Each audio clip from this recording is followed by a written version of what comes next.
लोकसभा चुनाव में अब ज्यादा समय नहीं बचा है। ऐसे में मैदान में उतरने से पहले तमाम पार्टियों ने गठबंधन के साथियों से सीटों के बंटवारे को लेकर चर्चाएं तेज कर दी हैं।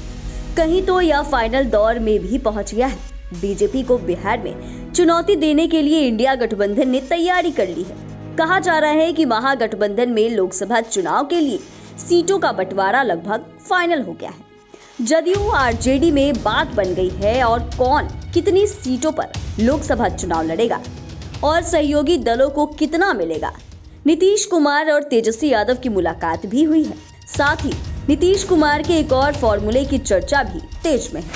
आइए इस रिपोर्ट में जानते हैं कि सीट शेयरिंग फॉर्मूला से कौन है खुश और किसको लगेगा जोर का झटका।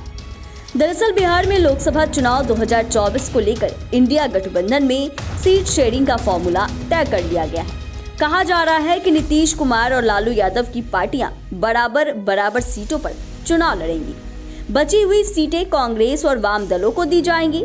हालांकि कुछ सीटों पर अब भी नीतीश कुमार और लालू यादव के बीच समझौता होना है। इन सीटों पर दोनों दल अपना अपना उम्मीदवार उतारना चाह रहे हैं। मीडिया रिपोर्ट्स के मुताबिक जदयू और आरजेडी लोकसभा चुनाव 2024 में 16 सीटों पर चुनाव लड़ सकती है।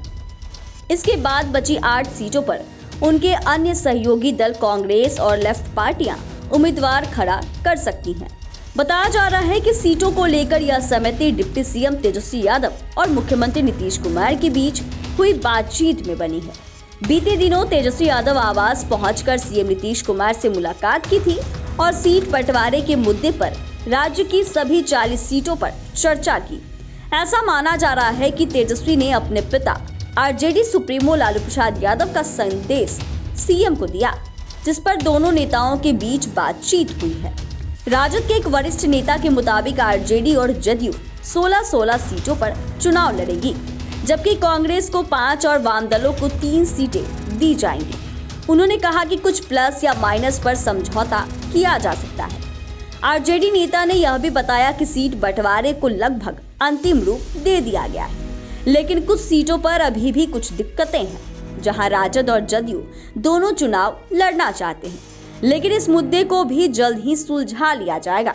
वहीं दूसरी तरफ नीतीश कुमार के एक और सीट शेयरिंग फॉर्मूले की चर्चा है, जिसमें कहा जा रहा है कि जदयू ने 18 सीटों पर लोकसभा चुनाव 2024 लड़ने का मन बनाया है। 18 सीटें उसने राजद सुप्रीमो लालू प्रसाद यादव यानी जदयू और राजद ने बराबर सीटों पर लड़ने का फैसला किया है। ऐसे में लेफ्ट और कांग्रेस के लिए सिर्फ 4 सीटें बचती है।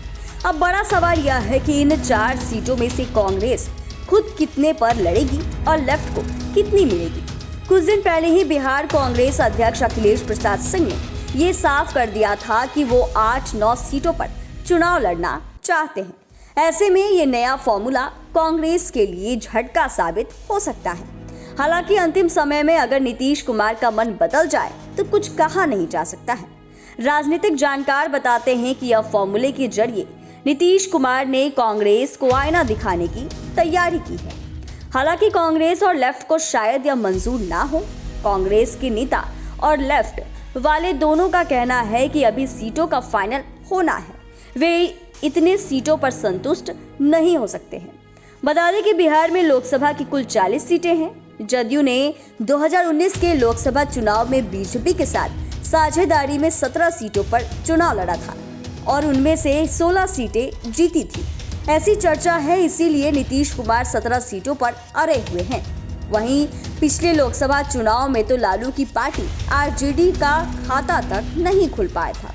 पिछली बार बीजेपी ने 17, जदयू ने 16, एलजेपी ने 6 और कांग्रेस ने 1 सीट जीती थी। भले ही 2024 में उनका खाता नहीं खुला हो, लेकिन राज्य में सबसे बड़ी पार्टी यानी विधायकों की संख्या को आधार बनाकर आरजेडी जदयू के बराबर सीट मांग रही है।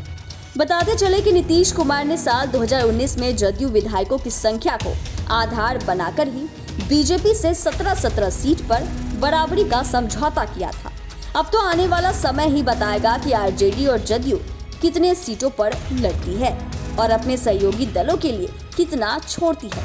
फिलहाल तो इन 2 सीट शेयरिंग फॉर्मूले की चर्चा है।